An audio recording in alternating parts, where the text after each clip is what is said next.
Aditya Birla Fashion and Retail posted strong recovery in September 21 quarter with sales reaching close to normalcy. EBITDA margins, meanwhile, were better than pre-COVID levels. With easing restrictions, ABFRL saw sales cross pre-COVID levels in festive months of October-November. Store expansion for the core business as well as scaling up of new businesses such as innerwear and ethnic wear would be the key growth drivers. Should there be any disruption owing to a third wave of COVID-19, ABFRL can stage a faster recovery given multiple product offerings and scale up of new segments. ABFRL staged strong recovery with revenues doubling on YOY basis. Its revenue reached 90% of pre-COVID levels.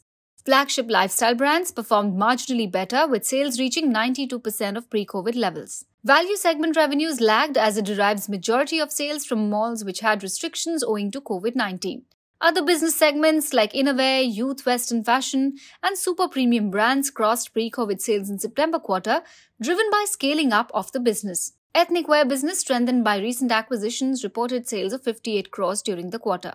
With steep recovery in top line, lower discounting as well as cost control initiatives, ABFRL's profitability improved sharply with EBITDA margins improving to 15.3% in Q2 FY22 compared to 5.6% in Q2 FY21.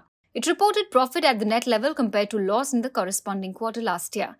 With improved profitability and better working capital management, ABFRL's debt reduced from about 1,200 crores at the end of June 21 to 870 crores as of September 21. The debt is expected to remain at these levels in the current fiscal. ABFRL would scale up store expansion in the current fiscal after COVID-affected expansion last year. It opened 51 stores for the lifestyle segment in H1 FY22 and aims to open about 350 stores in FY22. For value fashion pantaloons business, the company aims to open about 60 stores in the current fiscal compared to store count of 346 in FY21. It has already opened 13 pantaloon stores in April to October 21 period. ABFRL is also scaling up new businesses such as innerwear and western youth brands as well as the ethnic segment.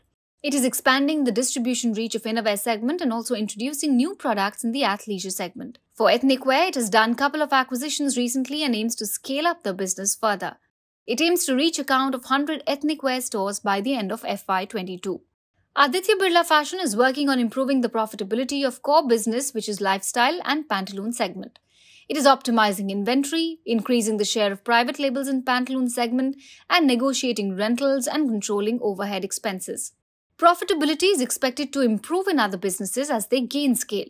ABFRL is also enhancing its digital capabilities and has enhanced its omni-channel capabilities to about 30% of its store network. Apart from third-party online channels, it is also ramping up business on its own websites such as pantaloons.com as well as thecollective.in.